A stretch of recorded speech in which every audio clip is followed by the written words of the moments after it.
이 강청화 스님, 이 청화 큰 스님이 이 돈왕본 6조 단경을 번역을 하면서 당신이 임의로, 당신 뜻대로 이렇게 10장, 제 10장으로 나누는 겁니다. 1번부터 10까지. 그래서 우리가 지금 법을 깨닫고 가사를 받다 그렇게 번역이 돼 있지. 차례 보면 그죠? 오법전의 법을 깨닫고 즉 가사를 받다 이렇게 돼 있어요. 그 부분을 지금 전번에 처음 했고 오늘 이제 이어서 하게 됩니다. 굉장히 지금 전번 시간과 이번 시간 중요하기도 한데, 자 봅니다. 그 한글로 일단은 읽겠습니다. 문인들이부터 시작. 문인들이 분부를 받고 각기 자기 방으로 돌아와서, 그래서 전번 시간에 이어서 문인들이 이제 그 오종인 스님이 한 말씀 하셨죠.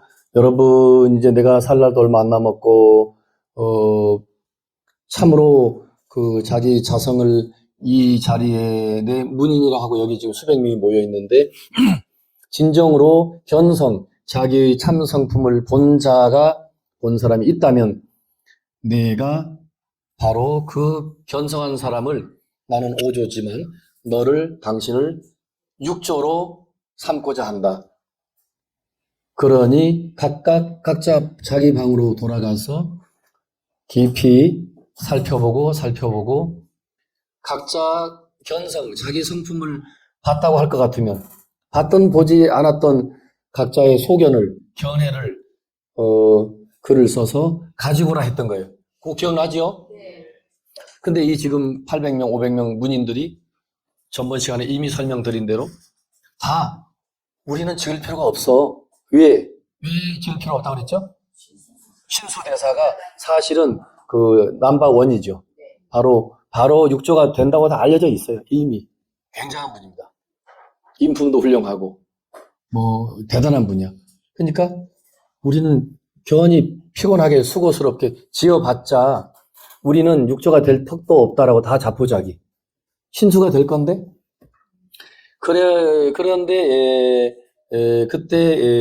그런데 이제 우리 오종인 스님께서 사실은 이 문제를 제시하기 전에 당신이 계시는 그 방장실 한쪽 벽면에 그 3칸이라고 했죠. 3칸. 복도에 능가 변상과 오조대사가 가사와 법을 전수하는 그림을 그려서 공양하고 후대에 전하여 기념하고자 벽을 살펴보고서 다음날 착석. 다음날 오조 스님 명령으로 이미 그 단청하는 사람들 마냥 화공을 불렀어요. 내일 와서 내일부터 공사 시작해. 그러면 능가경에서 등장하는 능가경의 가르침을 그림으로 이렇게 표현하는 것을 능가변상도라 그래요. 화엄경과 관련돼서 그 80화엄경에 60화엄이던 그 화엄경을 하나의 그림으로 형상해서 표현하는 그 그림을 화엄변상도라고 그래요. 80권이면 80권 화엄변상도 그럽니다. 이건 능가경이야. 그래서 달마 스님이 중국으로 오실 때 그냥 몸만 오신 게 아니고 금강경과 능가경을 무슨 학교 교재 마냥 들고 오셨던 거예요. 그래서 2조, 3조, 4조, 5조까지는 이 능가경이 그런 대로 전해져 왔는데 자연스럽게 5조 스님 때 와서는 굳이 능가경을 소개하지 않고 그냥 내려놓고 금강경만 가지고 이제 법을 설했던 거죠. 그래서 능가 변상도를 그림 그리는 최고 화가한테 이것 좀 그려주시오. 그리고 이제 오조 스님이 설명을 하는 거예요. 내가 오조지 않느냐. 그렇습니다. 그럼 다음 6대조에게 누군지는 모르지만 법을 전하는 그런 말씀을 하시면서 오조가 6대조에게 법을 전하는 그림 충분히 설명하니까 그 화공이 무슨 말씀인지 알겠습니다. 스님의 얼굴을 그리고 또 다른 사람이 법을 받는 장면을 딱 해서 이제 그리게 돼 있는 거죠. 그 내일 아침이면 바로 이제 공사를 착수하게 돼 있는데 이제 신수대사가 곰곰이 생각하다가 용기를 내서 이제 시를 짓습니다. 자, 읽습니다. 상자부터 시작. 상좌인 신수는 잠깐만. 요거를 꼭 알려드려야겠다. 여기서 말할 때 상좌 그래요. 우리가 절집안에 가면 누구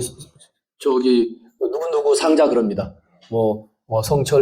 성자, 설자 스님 저는 상자입니다. 그래요. 그때는 상자 하면 그냥 제자라는 의미예요. 여기서는 윗상자, 그 자리 좌자입니다. 자리 좌. 이거는 수자라는 말과 같아요. 통도사 총림 같은 절에는 방장 다음에 의전, 서열, 남바투가 수자입니다. 근데 또 모든 그 선방의 선원에서 참선하는 수행승들을 통칭 우리가 수자 스님 그래요. 그때 수자 스님하고는 뜻이 달라요. 그냥 수행자, 닦을 숫자 수행자 스님을 줄여서 수자 스님, 참선 수행자라는 뜻이죠. 너무 길으니까 그냥 수자 그래요. 참선 수행자 스님 이렇게 안 하고 수자 스님. 근데 여기서는 상수라는 거는 윗상자 자리 좌자예요. 그러니까 상수니까 제일 꼭대기에 자리 순서를 차지한 사람이니까 넘버 투지. 오조홍인 스님이 넘버 원이면 이분이 넘버 투인 거죠. 그 상자인 신수가 생각하였다 이렇게 돼 있죠. 자, 끝까지 읽습니다. 시작. 모두들 내가 만약 마음의 개송을 바치지 않으면 오조 대사께서 나의 마음속에 견해가 기품을 어찌 아시리요.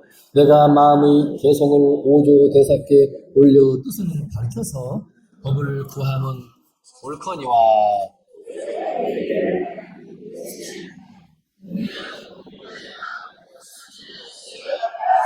같다. 그러나 만약 마음의 개송을 바치지 않으면 마침내 법을 얻지 못할 것이다. 한참 동안 생각하여도 참으로 어렵고 어려운 일이며 못내 어려운 일이로다. 밤이 삼경에 이르면 사람들이 보지 못하게 하고 마치 멸종분포의 중간벽 위에 마음의 개송을 지어서 붙여놓고 법을 구하여야겠다. 만약 오조께서 개송을 보시고 이 개송이 당치 않다고 나를 찾으시면 나의 전생의 업장이 두터워서 법에 합당하지 못함이니 성인의 뜻은 헤아리기 어려우므로 내 마음을 스스로 쉬리라. 이 글만 읽어봐도 따로 설명할 것도 없고 신수대사가 얼마나 겸손하고 겸양이 높고 그리고 이 글에 드러나죠. 설명을 안 해도 요만큼도 이거 우리 지금 이 불교대학 학훈의 하심 저대로인데 뭐 겸양 천배 만배의 겸양하는 마음이 딱 몸에 아예 붙어 있는 거죠. 내가 법을 위해서 스승 오조 스님의 그 명령을 받들어서 내가 나의 우리 모든 사람들의 그 견성한 그 수준 정도를 보려고 이 글을 지어라 한 거기 때문에 그냥 거두절미하고 나의 깨달음 그것만 글로 표현하면 그만인 거지. 내가 육조가 되고 싶다거나 예를 들면 무슨 자리를 타면서 내가 이 글을 짓는 게 아니다 이거야. 만일 그런 마음으로 글을 짓는다면 나는 진짜 나쁜 놈이다. 그런 말 안 했지만 정말 나는 나쁜 놈이다.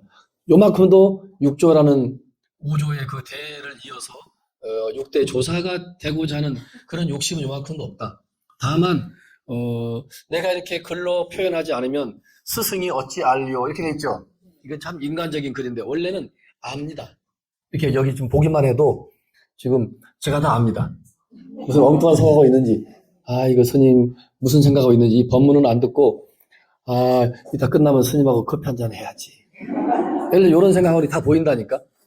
공부는 안 하고 엉뚱한 생각하는 게 다 보이는데 도인이 그걸 모르겠어요? 근데 이거는 일정 부분 무슨 시나리오 글을 쓰듯이 일정 부분 이렇게 좀 연출이 돼 있다고도 볼 수 있어요. 내가 글을 안 쓰면 어떻게 알아? 그냥 압니다. 봐서 스님이 한마디 질문하면 거기에 바로 답이 나옵니다. 그 깨치고 깨닫지 못하고 또 알게 돼 있어요. 복잡하지가 않아요. 그러나 이제 여기서는 이렇게 내가 표현하지 않으면 아무 말 안 하고 가만히 있으면 어떻게 알려? 도인이 이심전심으로 알게 돼 있지. 굳이 말로 하고 뭐 설탕이 달다, 소금이 짜다, 굳이 막 말로 왜 그렇게 설명 안 해도 한다 이 말이야. 근데 여기서는 그래도 이제 우리 또 후대 우리들 위해서도 그렇고 이런 연출도 필요한 거죠. 어찌 오조 스님이 알 수 있겠느냐? 내가 글을 쓰면 스님이 글을 보고 어느 정도인지를 알지 않겠냐 이거죠. 그리고 하나 참고로 이 사바세계는 저 어려서부터 들은 얘기인데 이 사바세계는 음성 조체하는 사바세계 중에 인간은 말과 문자로 서로가 주거니 받거니 하면서 알게 돼 있는 거예요. 근데 말과 문자로 때로는 다 표현을 못해요. 말과 문자로 다 표현을 못해서 말과 문자 밖에 따로 전하는 그 법을 따라 하십니다. 신법이라고 그래요. 이심전심 들어봤죠? 미주알 고주알 이렇게 떠들 거 없이 그냥 손 한번 들면 바로 알아듣고, 이게 이제 신법이 있어요. 그래서 이 정말로 자기가 이렇게 글을 써서 오조께 바쳤는데, 오조 스님이 야 신수야, 그게 무슨 돌을 뭐 깨치는 거는 접어두고 그 문 앞에도 들어온 소식도 아니다. 어른이 이제 핀잔 줄 수도 있고, 평생 내 옆에 있었는데 겨울 너의 마음 공부한 내용이 이거밖에 안 되라고 핀잔 줄 수도 있잖아요. 근데 이 어른이 신수 스님이 그러잖아요. 오조께서 내 개송을 보고 이거 택도 없다 이렇게 하시면 전생에 내가 업이 두터워서 더 공부에 향상 진전은 없고 이 정도이니까 그냥 거기서 자기는 스톱, 더 이상 이제 도전을 안 한다 이거지. 그래서 성인의 뜻은 즉 오조 스님의 뜻은 헤아리기 어려움으로 더 이상 나는 도전하지 않고 육조가 된다는 건 뭐 어린 반푼어치도 없고, 지금 여기 이 글도 육조가 되겠다는 게 아니죠. 다만 지엄한 도인 스님이 저렇게 명령을 하고 수백 대중은 다 나 때문에 다 포기하는데 나마저도 그 글을 안 바치면 오조 홍인 도인 스님께서 얼마나 실망할까. 그러니까 이러지도 저러지도 못하는데 결국은 이제 갑니다. 한 장 넘겨보시죠. 주해. 신수 그 스님은 다 돼 있죠. 그 탄생 연도는 이분은 그게 불분명한가 봐. 근데 돌아가신 연도는 706년으로 돼 있어요. 그러면 우리 육조 해능 스님은 713년인가 돌아가셨어요. 712년? 713년이라고 해도 벌써 7년 차이 나죠. 그러니까 우리 신수 대사는 해능 스님보다 7년 앞에 열반하신 거지. 돌아가셨어요. 그렇게 돼 있고, 자, 북종선의 그 조사라고 돼 있죠. 북종선의 쉽게 말하면 조해놓은 것은 시조라는 뜻이에요. 시조. 그 당대라고 돼 있죠. 당대 개봉인, 당나라 시대의 개봉이라는 지역 사람이고, 성은 뭐라고 돼 있어요? 중국에도 이 시가 있네, 그죠? 이 시. 처음에는 유학을 배우고 출가한 후에는 제 방에서 수학을 했다 돼 있고, 연 50에 기주 쌍봉산 유거사의 오조 홍인 선사를 이게 방자는 찾을 방자입니다. 참방했다, 찾아뵀다 이거예요. 야, 늦게 만났구나. 야, 그 시절에 50이면 지금 나이로 한 100살. 그죠? 시대가 그 나이에 소문을 듣고 기주 황매산에 오조 스님이 그 달마로부터 법을 받은 위대한 도인이라는 걸 듣고 이미 50년 동안 다른 절에서 공부를 많이 하신 분이에요. 그냥 박사야, 박사. 그런데 그거 다 필요 없고, 박사 필요 없고, 도를 깨우치기 위해서는 도인을 만나야 된다라고 찾아가요. 50에 만났네요. 그렇게 했고, 그래서 사사 6년이라고 돼 있죠. 사사 6년이라는 것은 오조 홍인 스님을 스승으로 섬겼다는 뜻이에요. 자, 이 사자가 일사자죠. 근데 이때는 옥편에 찾아오면 섬길사자라고 여기는 써놓으셔야 돼요. 일사자가 아니야. 섬길사. 사사, 스승으로 섬긴 후에 오조 스님 회하에서 500인의 상자가 되었다. 으뜸, 넘버원이 됐다. 이렇게 돼 있죠. 그리고 오조가 시적 후에 돼 있죠. 불교에서는 스님이 돌아가시면 그 입적이라 하기도 하고 또 시적이라 하기도 하고 원적이라고도 합니다. 자, 저를 보세요. 시적이라고 하는 것은 입적 또는 원적 또는 정멸의 세계에 들어가셨다는 건데, 정멸을 보일 시자니까 시적 고요함 속으로 가신 거야. 근데 그것을 한문에서는 멋진 표현으로 고요함, 정멸의 세계로 들어가심을 보여주셨다 해서 가끔 시적이라는 표현으로 돌아가신 분을 표현하기도 해요. 돌아가셨다는 뜻이죠. 시적 후에 오조가 돌아가신 후에 10수년 수행을 했다고 되어 있죠. 그래서 당량 옥천사에서 주지를 하셨어요. 당량 그 축천무후의 축천무가 여자 황제죠. 그리고 또 뭐 청을 받았고 내도량에서 내도량이라는 것은 측천 우후가 머물러 있는 황궁, 우리 같으면 경복궁, 그죠? 거기에 우리 도솔천 내영궁 마냥 그 안쪽 아주 내밀하고 그 근사하게 쉽게 말하면 백양사처럼 멋지게 지어놓은 그 황궁 내부에 있는 내실인 거죠, 그죠? 내실 내궁에 특별히 초청을 받고 가서 법요를 설함돼 있죠. 법문을 하셨다 이겁니다. 그다음에 낙양 천궁사에서 돌아가셨는데 시적 수백 여세. 야, 이분도 그 태어난 탄생 연대를 몰라서 그렇긴 하지만 100살을 넘기셨어요. 굉장히 장수하셨어요. 그 당나라 말에 우리 지금 화두 참선하는데 최고의 도인으로 추앙하는 그 임재 스님 말고 조주 스님, 무자 화두에 이거 또 뜰 앞에 잣나무 화두에 또 이거 남바원 1700 화두 가운데 수십 개 이상의 화두를 그 만들어내고 제자들에게 화두를 주신 분이 조주 스님이거든요. 그분이 120살을 살았어요. 그 시절에. 그러니까 굉장히 천수를 누렸죠. 병원도 없고 뭐 그런 시절에 60만 살아도 오래 산 건데. 근데 우리 신수 이 대사께서도 어마어마하게 오래 사셨는데 나라에서 그 따로 이름을 주는 것을 돌아가신 다음에 주는 것을 시호 그래요. 시호. 그게 이제 시자입니다. 말씀한 변에 뭐 화분 분 같은 자를 쓴 거. 그래서 자, 저 따라가세요. 대통선사. 신수 대사를 나라의 이 황제가 큰 스님, 국사 같은 스님에게는 황제가 딱 생각을 해서 장명을 해줘요. 이분을 뭐라 할까? 대통. 큰 대자, 통할 통자. 정말로 위대한 스님이니까 큰 뜻을 담아서 대통선사라고 시호를 합니다. 그러면 그 시호를 받으면 황제가 준 시호를 그 부도 탑 비명에 그렇게 씁니다. 뭐 대통, 신수, 뭐 대사, 국사 이런 게 씁니다. 그렇게 돼 있고. 이 줄을 읽는 까닭은 그냥 건너뛰면 여러분들이 따로 집에 가서 공부를 안 하니까. 자, 전법복이라는 것도 있고 능가사자기에 그 정기가 있다고 그랬죠. 이것은 중국의 다 정확하진 않아요. 요즘 세상에 연구해 보니까 엉터리도 있고 또 그 좀 역사가 막 이렇게 나이도 뒤죽박죽인 경우가 있는데 그러나 대체적으로 큰 스님들의 그 어떤 뭐 간단한 프로필 요즘 말로 그게 쫙 여기에 기록이 돼 있어요. 근데 전법보기에 있고 능가사작이라는 그 기록에도 이 신수대사의 양력이 있다 이거죠. 그렇죠? 그 다음에 변상 점점점 해놨죠? 또 읽어보세요. 시작. 변상.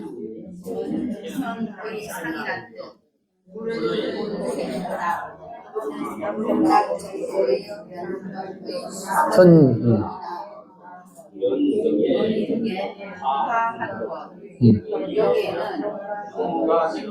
설법, 양상을 그린 불화. 이게 이제 글자가 좀 작고 그래서 안 보일 수도 있고 그런데 이게 청하스님이 이 줄을 잘 달았어요. 책 페이지도 넘어가니까 그냥 점점 찍어서 간단하게 핵심만. 변상은 변에서 나타난다는 상이란 뜻이다. 뜻이 다 이런 건 필요 없고 뜻 이래 해놨죠. 그죠? 불의 본생담. 부처님의 전생담을 본생담이라 합니다. 아셨죠? 부처님의 전생담을 본생담이라고 그 초기 불전에 돼 있고 또는 극락정토가 변화해서 나타나는 것을 자 따라하십니다. 변화해서 나타내는 것을 변현이라고 이 한문 문자를 또 이렇게 멋지게 쓰는 거죠. 변현의 그 모양을 말한다. 벽이나 이런 벽이나 이 견자는 비단 견자입니다. 우리 그 탱화 같은 거죠. 아셨죠? 두루마리 탱화.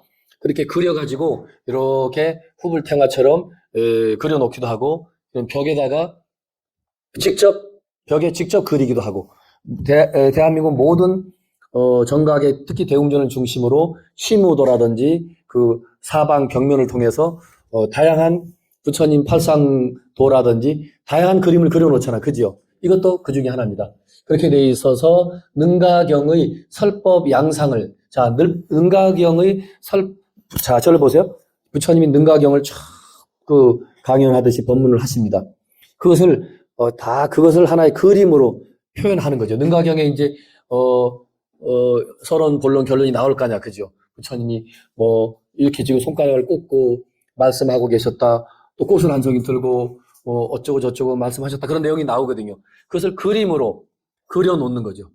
글로 안 하고 그림으로 부처님의 설법을 그림으로 표현할 수 있는 데까지 하는 거예요. 그게 이제 능가 변상도 그래요. 능가 변상도. 자, 마지막 교수사 돼 있죠. 주지를 도와서 대중을 지도하는 소임 이렇게 돼 있죠. 중국은 주지를 방장이라고도 해요. 방장. 그래서 방장 스님을 도와서 그 설법도 하고 법문도 하는 그 스님을 대학교 교수마냥 교수사 그럽니다. 또 돼 있고 또 오늘날은 이제 통도사 같은 데는 그 보살계 수계를 할 때 48개든 5개든 계를 직접 주는 그 주인공 최고의 스님을 계를 전해주니까 자 따라하십니다. 전계사, 전할전, 계율계, 스승사, 전계사라 합니다. 근데 전계사는 또 가만히 있고 옆에 교수사와 또 옆에 갈마사가 앉아 있어요. 갈마라는 건 이제 뭐 이러쿵 저러쿵 그 대중의 허물 뭐 등등도 지적할 수도 있고 근데 그때 교수사는 쉽게 말하면 그 계율에 대해서 강의를 하는 것처럼 강설을 해주는 거예요. 교수사는 그 딱 전계사는 가만히 있으면서 그 증명을 하는 거죠. 그래서 오늘날은 이 설명이 그 말이 그 말입니다. 대중을 수계할 때 3, 4의 세 스승의 한 분이라고 되어 있죠. 자, 따라하세요. 가운데 있는 분이니까 전계사, 교수사, 갈마사. 그래서 통도사 가면 거기 써 있습니다. 제가 무감이면 무감, 정계 대화상, 또 무슨 종범 교수 대화상, 또 무슨 회원사 같으면 해남사, 회원, 갈마, 대화상. 화상이 중국 사람들은 스님이라고 그래요. 화상이라는 게 한 10년 이상 중로로 15년 정도 하면 화상이라고 중국 사람들이 표현을 합니다. 그 화할 화자에 오히려 상자인데 이제 중로를 좀 15년 하면 많이 한 거죠. 아이고 이 화상아 그러죠. 그때 그 화상 아닙니다. 아이고 이 화상아 할 때는 얼굴. 아이고 이 화상 얼굴 보니 참. 아이고 이 화상아 할 때 그때는 그림 화자입니다. 모양 상자. 여기서는 화할 화자입니다. 마지막 양구를 읽습니다. 시작. 양구. 장시간 무언의 상태를 말함. 학인에게 회강 반조시킬 때나 원전 불급절을 시할 때 쓰임. 그 무슨 말인지 모르죠. 자, 이거 봐요.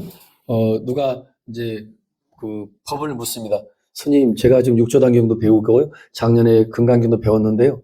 도대체 말로는 견성.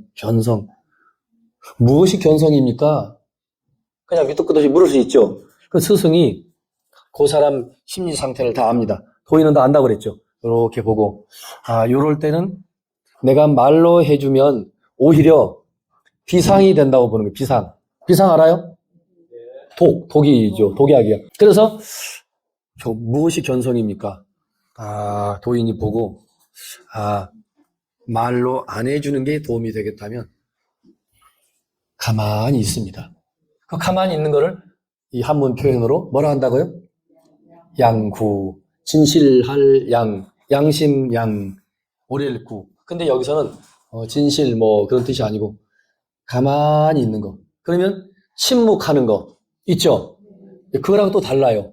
무건, 침묵. 침묵은 해야 될 말이 참. 어떻게 해석하건 국어사전 한번 찾아보셔요. 침묵이든 무건이든 하고 무건은 이제 묵묵히 의도적으로 이제 말을 안 하는 거고 양구도 의도적으로 안 하는 건 안 하는 거지만 스님 무엇이 도입니까? 가만히 있어요. 그래서 옛날에 이 지혜가 출중한 이 정강 스님 같은 경우 요 대목에서 한 말씀 해드릴게요. 도움이 될 수도 있어요. 그 일제시대에는 경어 스님 이후에 경어 스님 수제자가 해월, 또 망공, 해월, 그다음에 하남, 해봉 4명의 수제자가 있었어요. 그 중에 가장 뛰어난 분이 망공, 해월 스님이고 하남 스님은 약간 아무튼 하남 스님, 해봉 스님 4명의 수제자가 있거든요. 있는데 그 일제 시대는 스님들이 이런저런 일제 탄압도 있었지만 그 일본 불교 영향도 있고 스님들이 장가를 많이 갔어요. 그래서 이 세속에 살면서 농사도 짓고 누에도 치고 아니면 집신도 삼고 집신을 만드는 걸 집신을 삼는다 그죠? 그래서 이 지금 6월 달에 우리가 곡성 태안사 가는 이유가 있는데 이 정강 스님이 21살, 2살에 그야말로 이분도 또 다른 육조 스님 같은 분인 거야.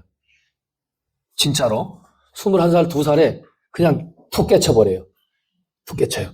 저처럼 한 14살쯤에 그 김천 황악산 직지사로 출가해서 자기 스승도 제산 스님이라고 큰 스님인데 경은 스님도 만났고 그 위대한 스님이긴 한데 완전히 요즘 말로 말해서 툭 그냥 완전히 깨친 스님은 아닌 거지. 자기 스님한테 좀 배우다가 해인사 가서 요즘 말로 승가대학이죠. 어느 정도 배울 건 배우셔요. 그런데 원체 이분이 그 깨달음에 대한 갈구하는 게 굉장하신 분이니까 그 망공 스님을 만나고 그리고 코피를 쏟아가면서 앉아있으면 피가 줄줄줄 흐르고 그랬대요. 그래서 대중들한테 피해가 하니까 우리 응진전조 선방에 앉아있다가 코피를 쏟아내면 다른 사람한테 피해를 주잖아. 그죠? 그러니까 본인이 나가서 그때도 평행봉이 있었나 봐요. 스님들이 운동 삼아 일본 일제시대 평행봉을 내면 그 평행봉을 이렇게 붙잡고 망공 스님이 준 화두가 있는데 갑자기 그 화두는 무자 화두라면 그 화두는 온데간데 없고 갑자기 이 먹고 화두가 쏙 생각이 나더라는 거야. 화두 들다 보면 그래요. 우리 정명선언장 있을 때 우리 다 화두 받았죠? 그 화두는 온데간데 없고 뜻밖의 엉뚱한 화두가 뚝 들어오면서 거기에 탁 걸리는 거야. 먹고. 근데 이 양반이 그 어린 나이에 20대 21살 2살에 곡성 태안사를 그 달밤에 이제 옛날에 걸어 다녔으니까 걸어가고 걸어가는데 그 일주문 바깥에 그 특이합니다. 그 흐르는 시냇물 계곡물이 있는데 그 계곡이 이렇게 폭이 넓지 않으니까 계곡 그 흐르는 위에 그 의상대 같은 그 누각을 만들어 놨어요. 나중에 이제 오래 가보면 압니다. 근데 이 어른이 거기서 툭 깨치는 거예요. 깨닫고 하니까 그 시절에 최고의 도인 스님들을 찾아다니는 거예요. 더 쉽게 말하면 도장 깨기. 들어봤죠? 내가 지금 태권도 5단인데 전국을 이제 다니면서 각 태권도 도장의 관장 사범들을 전부 도전장을 하는 거야. 그런 식인 거예요. 우리나라 당대 최고 도인이 누구야? 하남, 해월, 망공, 해봉 4명을 다 만나요. 용성 스님까지. 독립운동 33인 중에 한용운과 불교계 대표가 백산규거든요. 백용성. 그렇게 말하면 모르면 성철 스님의 할아버지 절집안에서. 성철 스님의 스승이 조계종 60년대 종정했던 동산 스님. 용성, 동산, 성철. 또 아니면 용성, 동산, 광덕. 광덕 스님이 성철 스님과 사형 사제니까 이 책 번역하시면 육조단경. 그래서 이제 찾아갑니다. 이 양구 때문에 얘기하는 거예요, 양구. 그래서 다른 거 다 거두절미하고 해봉 스님이 충청도 어디 마곡사 인근의 마을에서 마누라랑 보살이랑 같이 산다 하니까 찾아갑니다. 스님이 집에 가니까 집에 그 마누라 아내 그 보살님이 스님 저 밭에 갔습니다. 그러니까 예 알았습니다. 그리고 이제 그 밭으로 찾아가는데 스님이 그 밭둑에 이렇게 앉아서 쉬고 계시는 거예요. 근데 여기 옆구리에다는 나침판 알죠? 그 묘자리 잡아주는 패차리라고 그러죠? 이런 걸 또 차고 계시고 어떻게 보면 그것도 분장술이에요. 분장술. 자기 신분을 일정 부분 감추는 거예요. 도인이 때로는 그렇게 자기 신분을 감추는 수도 있어요. 그래서 일부러 그렇게 나 도인 아니야. 근데 이 정강스님 일대기 그 직접 들어보면 녹음 테이프 딱 밭둑에 계시니까 이미 벌써 알아봅니다. 큰 스님 그러면서 그냥 땅바닥에 절 3번을 합니다. 그러니까 이 해봉 스님이 수자는 뉘시간데 이 밭둑에서 이 농사 짓는 아무것도 아닌 사람에게 절을 합니까? 이렇게 하는 거예요. 그러니까 이미 말고 왔는데 자기도 벌써 자기 딴은 깨쳤다고 알고 왔고. 그래서 큰 스님 질문이 있습니다. 그때는 나 큰 스님 아니야 이런 말도 안 하시고 벌써 이 21살짜리 이게 속된 말로 야, 보통 놈이 아닌 놈인데 이게 하나 왔구나. 물건이 하나 걸려들었다.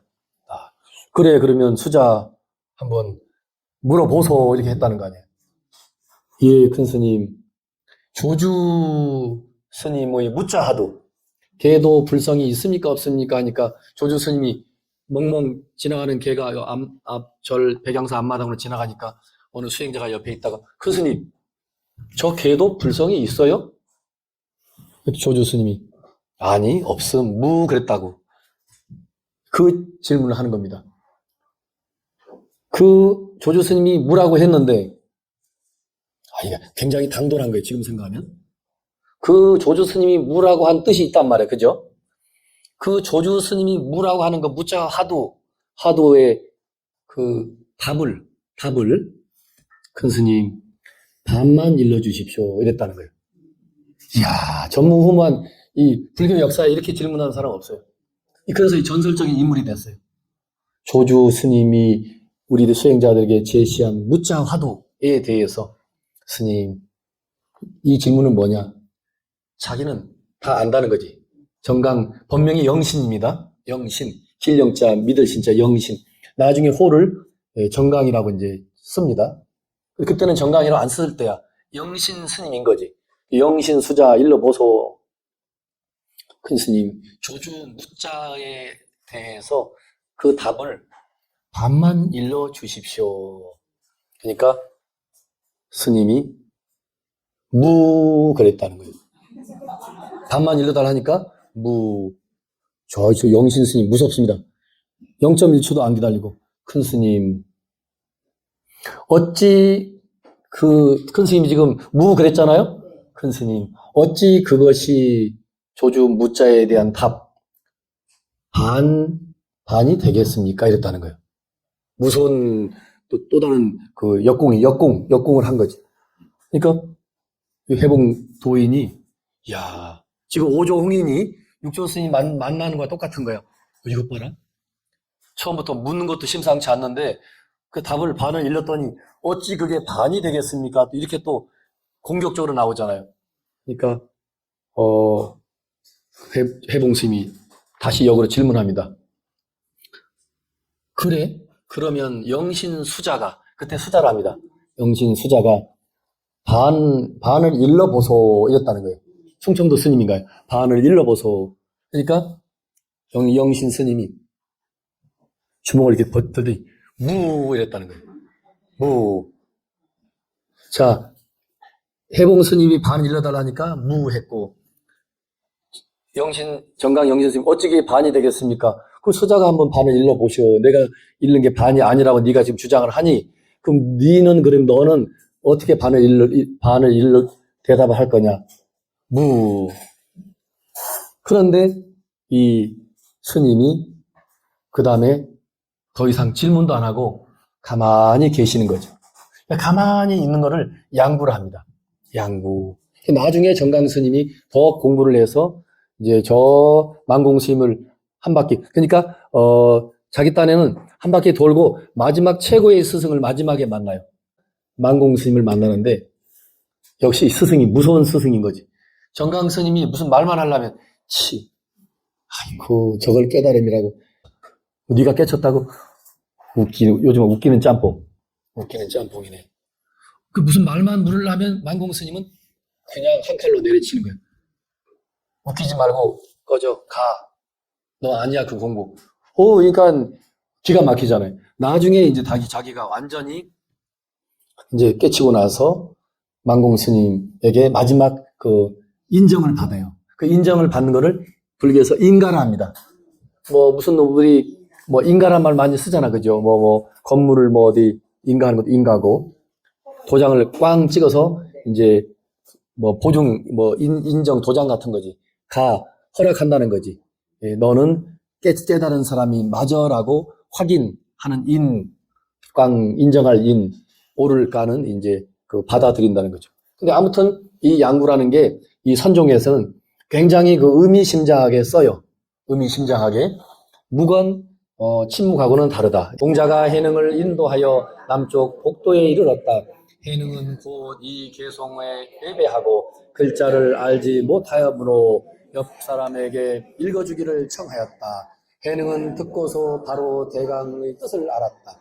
해능도 또한 한 개송을 지어서 글을 쓸 줄 아는 이에게 청하여 서쪽 벽 위에 쓰게 하여 자기의 본래 마음을 나타내 보였다. 본래 마음을 모르면 법을 배워도 이익이 없으니 마음을 알고 자기 성품을 보아야만 바로 큰 뜻을 깨달으리니라. 해능은 개송으로 이르기를 보리는 본래 나무가 없고 밝은 거울 또한 받침대 없네. 부처의 성품은 항상 깨끗하거니 있으리오. 다시 개송을 이르기를 마음이 보리의 나무요 몸은 밝은 거울의 받침대라. 밝은 거울은 본래 깨끗하거니 어느 곳에 티끌과 먼지가 물들으리오. 절안의 대중들이 해능이 지은 개송을 보고 다들 괴이하게 여김으로 해능은 방앗간으로 돌아왔다. 오조 대사가 문득 해능의 개송을 보시고 바로 큰 뜻을 잘 알고 있음을 알았으나 여러 사람들이 알까 두려워하여 대중들에게 말씀하시기를 이 개송도 또한 아직 깨닫지 못하였다고 말씀하였다. 창경의 해능 조사당 앞으로 불러 금강경을 설법해 주셨다. 해능이 한 번 듣고 말 끝에 바로 깨달아서 그날 밤으로 법을 전해 받으니 다른 사람들은 아무도 알지 못하였다. 이내 오조 대사는 단박에 깨닫는 법과 가사를 전하며 말씀하셨다. 그대가 육조 되었으니 가사로서 심표를 삼아 대대로 이어받아 서로 전하되 법은 마음으로서 마음에 전하여 마땅히 스스로 깨치도록 하여라. 오조 대사는 다시 말씀하시기를 해능여 옛날부터 법을 전함에 있어서 목숨은 신랄에 매달린 것과 같으니 만약 이곳에 머물면 사람들이 그대를 해칠 것이니 그대는 모름지기 빨리 떠나도록 하여라. 해능이 가사와 법을 오조 스님께서 몸소 구강역까지 해능을 전송해 주셨으며 떠날 때 문득 오조께서 당부하시기를 그대는 가서 노력하여라. 법을 가지고 남쪽으로 가되 3년 동안은 이 법을 펴려하지 말아라. 어려운 일이 일어나리라. 뒤에 널리 교화하여 미혹한 사람들을 잘 지도하고 마음이 열리면 그대의 깨달음과 다름이 없으리라 하셨다. 이에 해능은 오조 스님을 하직하고 곧 떠나서 남쪽으로 향하였다. 그래서 이제 신수 이미 여러분 한번 읽었으니까 대충은 파악하겠지만 신수 복습하는 의미로 신수 대사가 그 개송을 이제 썼고 우리 오조홍인 스님께서는 대중들에게 여러분 이 신수 상자의 이 개송을 그때는 신수라고 안 했다 하더라도 멋진 개송을 누가 써놨는데 이 개송만 신시 보리수요 심여 명경대라 신시 금불식하야 막사 유진여다 이것만 외우고 다녀도 막대에 떨어지지 않고 나중에 결국은 이것이 씨앗이 되고 씨앗이 돼서 언젠가는 깨달음의 열매로 이제 그 열매로 이제 된다는 거죠. 즉 깨친다는 거죠. 그런데 이제 동자가 또 이제 어린 나이죠. 우리 지금도 마찬가지입니다. 절에 40, 50이 돼서 출가했을 때 그 10대, 20대 젊은 스님이 먼저 스님이 됐으면 이제 막 출가한 행자는 그 이제 나이가 어린 스님이라 해도 깍듯이 존대합니다. 그리고 또 행자도 이 동자도 자기가 먼저 스님이 됐다 해서 또 그 행자를 하대하면 안 되죠. 우리가 보통 절에 가면 행자 때는 법명을 아직 받기 전이니까 그 속가의 성을 불러요. 이시면 이행자, 뭐 박행자 이렇게 우리 같으면 이행자님, 박행자님, 뭐 강행자님 이렇게 불러요. 근데 이 동자가 이렇게 마침 방아를 찍고 있는데 이제 여기 다 방아를 찍고 근데 이상한 뭐 개성이 들리고 근데 이 노해능은 8개월 내내 오로지 우리 같은 공양간에서만 일만 한 거예요. 그리고 주지 스님이라든지 그 방장 스님이 계시는 오조 홍인 스님이 계시는 방 근처 그걸 조사당이라고 그래요. 그 그 도인이 계신 방 근처에는 얼씬도 안 하는 거지. 그리고 이미 처음 들어갈 때 읽어서 아시다시피 오조 홍인 스님한테 처음 딱 들어가가지고 한번 문답한 게 있잖아요. 그리고 어느 정도 벌써 마음이 열린 사람이거든. 오조 홍인 스님께서도 야 저놈이 자기 후계자라는 걸 이미 알아요. 알지만 이제 한 8개월을 놔두는 거야. 좀 더 벼가 익도록 벼가 더 익어야 되니까. 8개월 우연 그것도 2년이죠. 동자가 신시보리 수여 십년 명경대라 몸은 보리 깨달음의 나무요 마음은 맑은 거울과 같다. 그러니 맑은 거울과 같은데 그냥 두면 먼지가 끼니까 날마다 때때로 찰나찰나 멈추지 말고 그 거울에 마음의 거울에 먼지를 늘 털고 털어라. 그래서 먼지가 묻지 않게 하라. 이거를 그냥 우리 아재 발아재 애우듯이 그냥 잘잘 애우고 다니는 거죠. 그래서 동자 스님 지금 외우고 있는 게 뭡니까라고 하니까 쫙 설명을 이제 해줬던 거죠. 그래서 이 동자가 그래도 이 도낭문 육조단경을 보면 오조 스님의 말씀을 빠뜨리지 않고 잘 전한 것 같아요. 그죠? 읽은 대로 오종인 스님께서 이 개송을 읽고 다니면 누구나 다 진여 불성을 본다고 했고 적어도 진여 불성을 보는 견성까지는 아니라 해도 악도에는 떨어지지 않는다 말씀을 했다라고 이제 돼 있는 거죠. 그리면서 누구든지 깨달음의 소식이 그 글을 통해서 깨달음의 소식이 보이면 큰 스님께서 6번째 달마 이후에 6번째 6대 조사로 삼는다라고 선포하셨다라고 하니까 이 노해능이라는 행자가 아이고 동자 스님 저는 뭐 무식하고 글도 잘 모르긴 하지만 저도 이제 굉장히 조심스럽게 표현하는 거예요. 저도 지지리도 복도 없는 저지만 저도 그 벽에 그 멋있는 훌륭한 글이 있다 하니 저도 가서 참배하고 부처님 참배하듯이 다 참배하고 하면 그 공덕으로 악도에는 떨어지지 않지 않겠느냐. 죄송하지만 좀 귀찮지만 저 좀 그쪽으로 안내해 주실래요? 라고 했던 거죠. 그러니까 동자가 여기는 그거 다 뺐지만 이 덕이본 보면 아주 소설같이 더 표현을 적나라하게 해놨어요. 쫑코도 주고 아이고 아직도 그것도 몰랐어 막 이러고 막 소리를 버럭 지르고 무식한 네가 뭘 알아 이러고 막 근데 여기는 그런 군더더기가 하나도 없는 거죠. 다 빼고 예 그러면 따라오시오 해서 딱 가서 보니까 이 노행자가 여기서 표현한 그대로 지금 육조 스님이 자기의 지금 그 깨닫는 과정을 좀 설명하는 거예요. 그죠? 우리가 말하는 게 아니고 육조가 당신 입을 통해서 처음 법문을 할 때에 그 이유를 그 자기 깨닫는 과정을 육조가 된 과정을 드라마 같이 이렇게 설명해 주는 거죠. 와, 딱 보는 순간 이미 동자의 그 개송을 귀로 듣고 이미 이거는 문 앞에도 가지 못한 그냥 착하게 살고 막하게 살지 마라 요 정도지 의미 없는 거야.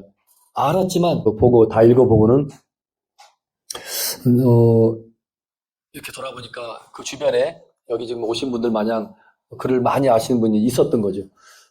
제가 글은 잘 모르는데 저도 이 글을 보고 오조 스님 말씀도 있고 비록 행자지만 저도 한 생각이 있다 이거예요. 한 생각. 그래서 좀 제가 글을 쓸 줄은 모르지만 제가 말로 할 테니까 그걸 글로 좀 적어달라 이거예요. 그러니까 이제 이 노행자가 읽습니다. 신서 스님의 개성을 180도로 뒤집어서 시를 지어요. 자, 몸은 깨달음의 나무라 했는데 보리는 깨달음이라는 것은 나무가 아니다 이렇게 나가요.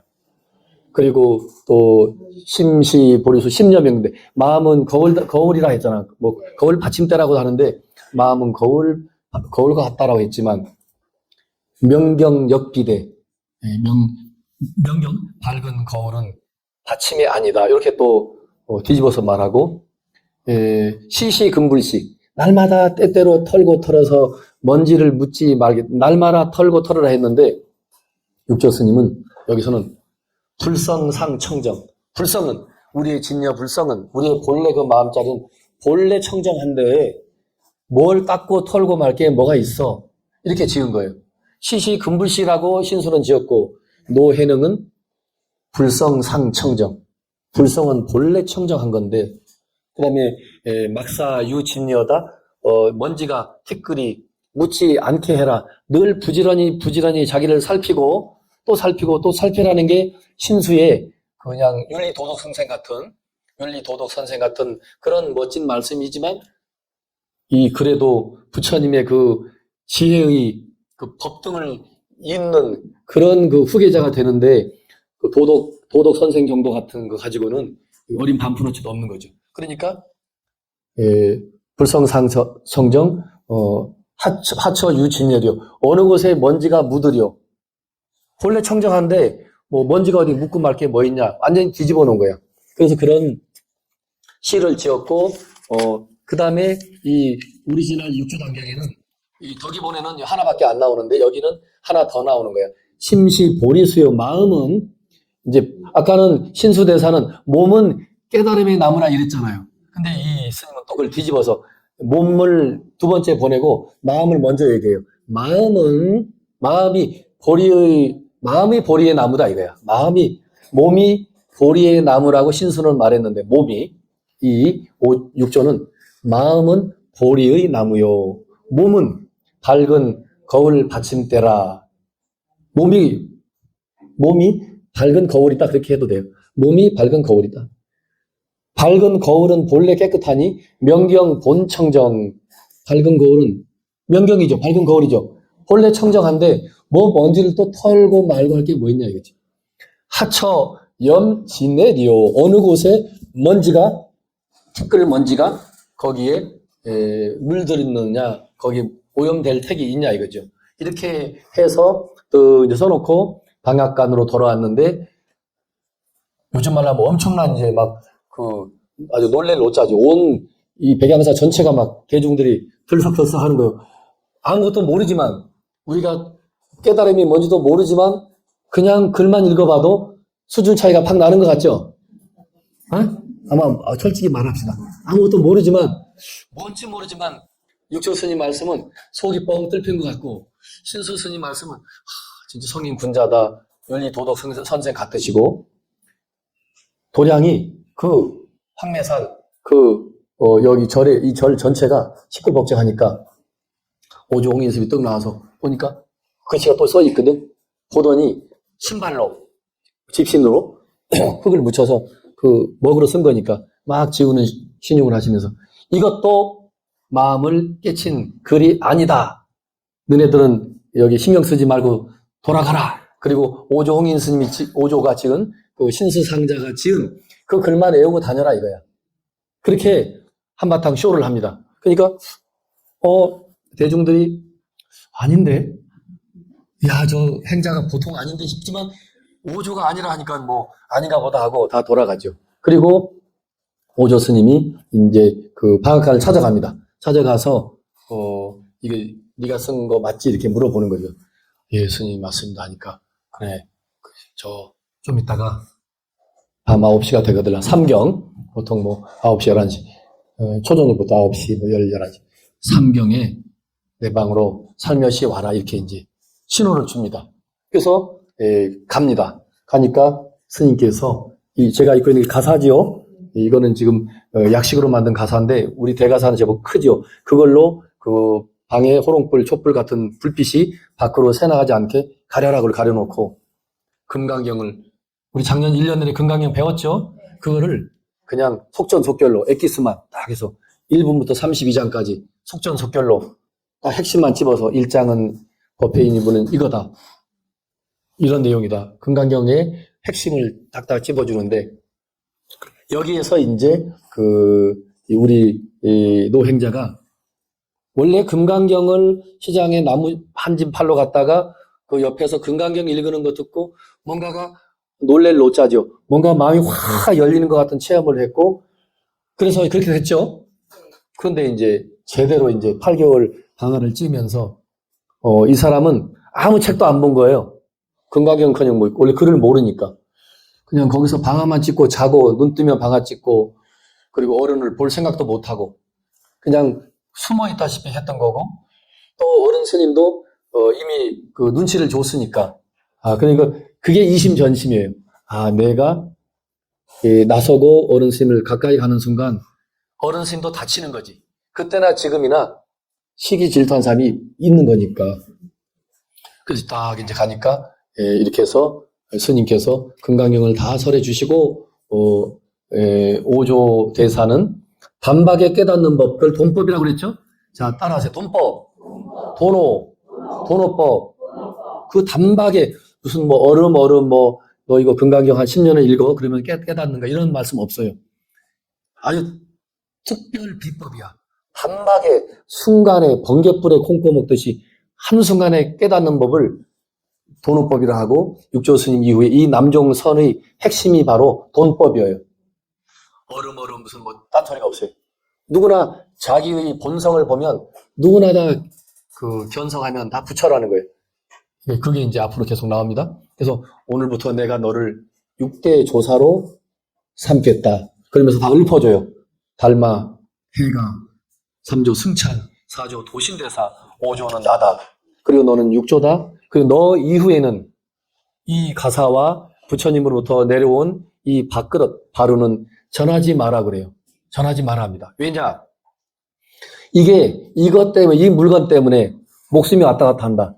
도를 깨달으려고는 하지 않고, 그게 다 이제 명예지, 그죠? 명예에 푹 빠져 있는 거를, 자, 따라하세요. 권승, 권력승, 명예승. 그래서 그 명예에 푹 빠져 있는 사람은 도를 깨달으려 안 하고 그 자리만 탐하는 거죠. 그래서 여참은 목숨이 왔다 갔다 하니, 너 이후에는 7조, 8조, 9조, 너 이후에는 법을 전하지 마라 그래요. 그래서 공식적으로는 이 가사와 발언은 전하지 말고, 마음과 마음으로 이심점심, 마음으로서 마음만 전해라. 그리고 육조 단경을 잘 필사해서 이것을 잘 전해 내려가도록 하라고 당신이 하셔요. 그러면서 달마 스님의 돌아가시기 전에 유언 같은 말씀을 당신이 읊어줘요. 아본 내 차토, 달마 스님 말씀입니다. 5, 4, 20, 20글자. 아본 내 차토, 내가 인도에서 차토, 이 동토 중국으로 온 것은 전법 구미정, 이 마음 닦는 신법, 이 부처님의 이 위대한 이심전심 신법을 전해주러 온 거다 이거야. 전법 구미정, 이 신법을 전해서 미혹한 중생들을 뭐 글자나 뭐 말과 글자나 이 모양에 얽매여 있어서 진정한 그 깨달음 견성하고는 거리가 멀고 아지랑이를 따라가듯이 진짜를 잡아야 되는데 아지랑이만 따라가는 형국인 거죠. 그래서 전법, 신법을 전해서 미혹한 중생을 구원할 구자, 구원하기 위함이다 이거야. 내가 중국에 온 것은 일화 개오역, 일화 한 곳에 세계 일화 그러죠. 한 곳에 일화에 다선 잎이 열린다. 일화는 달마 자기 자신이고, 아셨죠? 다선 잎은 해가 승찬 도신 홍인 해능까지 5명을 말해요. 일화 개오역 한 곳에 다선 잎이 열리나니 결과 자연성. 결과는 이제 열매입니다. 너 이후에는, 6조 이후에는, 너 이후에는 이렇게 1대1, 1인 1전이라고 따라해보세요. 1인 1전. 한 사람이 한 사람에게만 6조까지는 전해준 거예요. 5조도 6조에게만 전해주는 거야, 공식적으로. 근데 너 이후에는 가사 바로도 전하지 말고, 그러나 견성한 사람이, 무수한 도인이 그냥 무수히 이제 배출된다 이거야. 그래서 결과 자연성 그래요. 결과는 결과로 알지만 열매는 자연이 이루어지리라. 그것을 해석할 때 넓게 해석하면 이제 깨달은 견성 도인들이 무수하게 이제 앞으로 배출되는 거죠. 그런 이제 말씀을 하십니다. 그래서 그대가 이제 6조가 됐어요. 6조가 돼서 법을 전했죠. 이미 그 가사와 바루를 6조까지는 전했습니다. 그래 놓고 빨리 도망가라. 그래요. 명령을 때리는 거죠. 여기 있다가는 맞아 죽는다. 신수가 후계자인데 500대중이 가만히 두겠어요? 난리가 나죠. 지금 막 죽이려고 막 난리가 나죠. 그러니까 예 알았습니다 하고 구강역이라 하니까 무슨 뭐 기차역이 아니고 그 당시도 뭐 말을 타고 다니는 역전이던 뭐 있거든요. 그래서 이 덕이본에는 6조 5조 홍인 스님이 그 조그만한 그 나룻배를 태워서 얼른 앉아라. 내가 이 강을 너를 건네주리라 해서 건네줍니다. 그래서 오종인 스님이 노를 저으려 하니까 아닙니다. 스님, 스승님. 제가 노를 적겠습니다. 깨치지 못했을 때는 스승을 의지했지만 제가 스님의 법을 받고 깨달은 이상에는 이제 자력으로, 그죠? 법등명, 자등명 그러죠? 그게 부처님 말씀 딱 맞아요.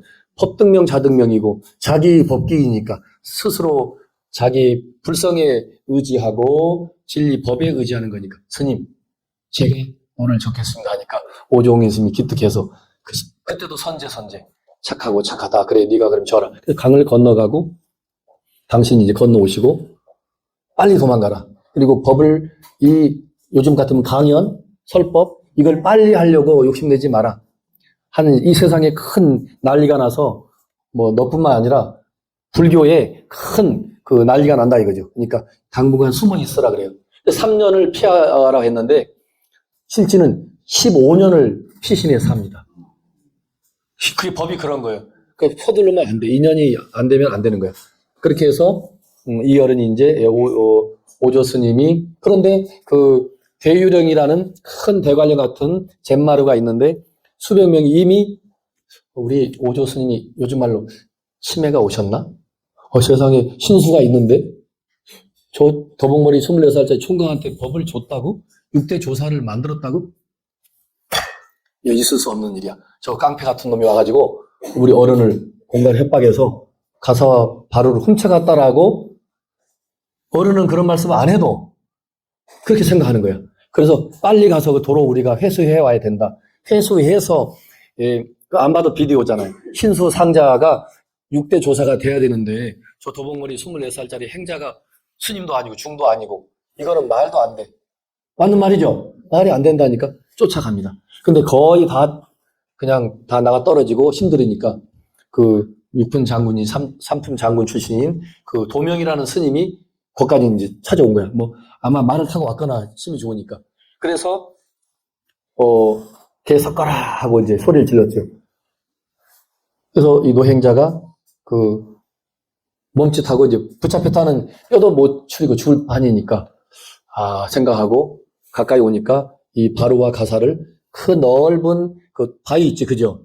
방석 같은 넓은 방석이 마침 있었나 봐요. 바위가 거기에 툭 던져놔. 말이 던졌지 올려놓은 거지. 올려놓고 저기서 소리 지르니까 이것은 부처님과 조사 스님의 그 법을 이어주고 법의 상징물이지 이것을 힘으로 뺏어갈 수 있다고 생각하느냐. 그러면 여기 반석에 내가 놓을 테니 가져가라 그래요. 실지 덕이본에 보면. 근데 그 사람이 씩씩거리고 와서 바로와 가사를 이렇게 드는데 그게 안 들린 거지. 하고 안 들리니까 간혹 이게 이런 일이 자주 있지는 않지만 신비스러운 이적이 있어요. 사실은 믿거나 말거나 진짜입니까? 아닙니까? 근데 이거는 알 수 없어요. 종교가 때로는 그래 비상식적인 게 분명히 있어요. 안 들리니까 이 도명이 우리말로 시겁하는 거예요. 깜짝 놀래가 이거 뭔가가 그러니까 빨리 머리가 좋고 하니까 말을 바꿔서 행자님 저는 법을 진리를 구하러 온 것이지 그래서 행자님을 여기까지 쫓아온 거지 이 바로와 가사에 욕심을 내고 탐을 내서 이것을 뺏으러 온 것이 아닙니다 라고 그래요. 그러니까 저 숲속에 숨어있던 노혜능이 그 말을 듣고 나옵니다. 24살짜리가 나와요. 더욱 나오니까 행자님 그 한마디 이제 법을 그 가르침을 주십시오 그래요. 근데 거기에 그 유명한 그 육조예능 스님의 법문이 나와요. 자 여러분 따라하십니다. 불사선 불사하라. 착함도 생각하지 말고 악함도 생각하지 마라.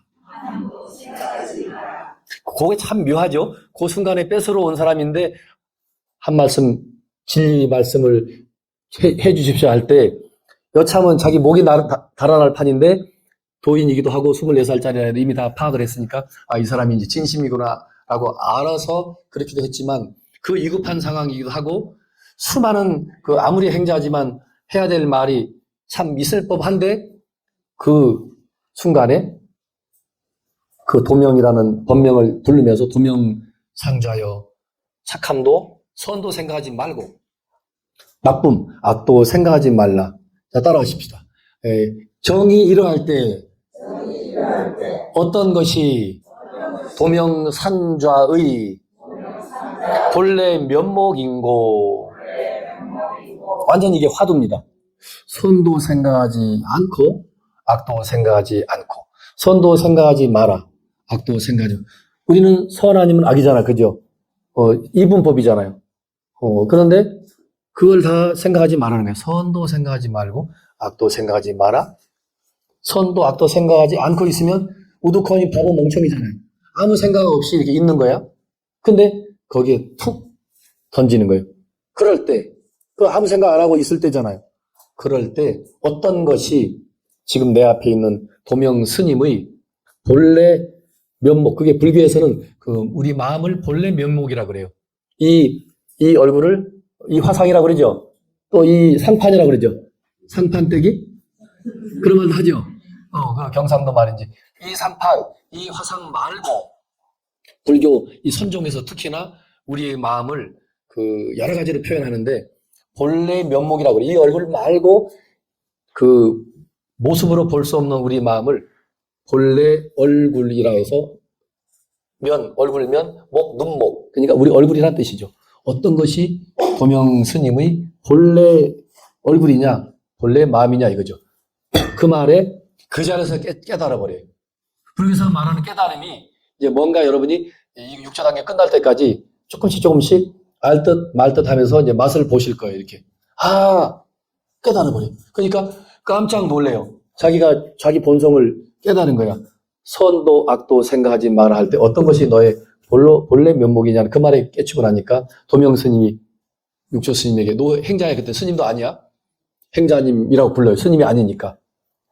행자님 지금 저에게 이렇게 거룩한 설법 법문을 해줘서 내가 견성 진여 불성을 내 내면의 본래 면목을 보게 했잖아요. 제가 깨쳤잖아. 그러니까 지금 말씀해 주신 거 이거 말고 이렇게 된 거예요. 이거 말고 따로 저에게 비밀스럽게 지금 감추고 있는 무엇이 있습니까? 물어요. 혹시 이거 말고 지금 급하니까 한 수 전해주고 여기서 빨리 도망가려고 그럴 수도 있고. 근데 육조 스님 멋있는 부처님 같은 말씀을 해요. 부처님이 그런 말씀했거든요. 열반하실 때 사건. 자, 여러분 주먹을 들어봐요. 이 주먹을 쥐어봐요. 펴봐요.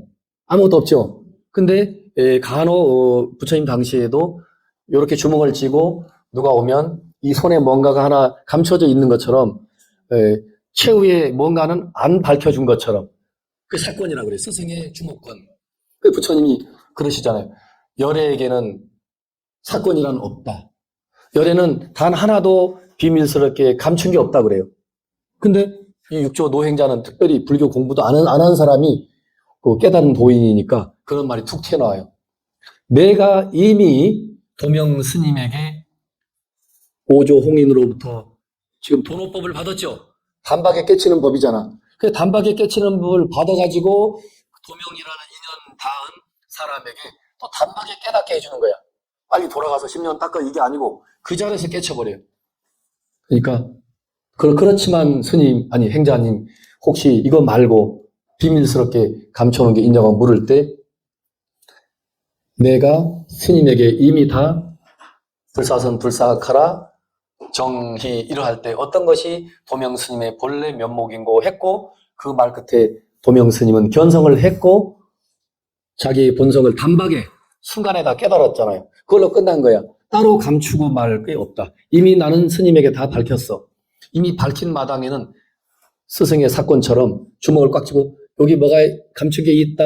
너 말 잘 들으면 요거 마저 줄게 하고 용용 약올라 죽겠지 이런 거 없는 거죠. 이제 해능 오조 대사가 이제 해능에게 이제 법을 쭉 전해서 6대조를 이제 만들었고 이렇게 돼서 오늘 몇 페이지까지 70?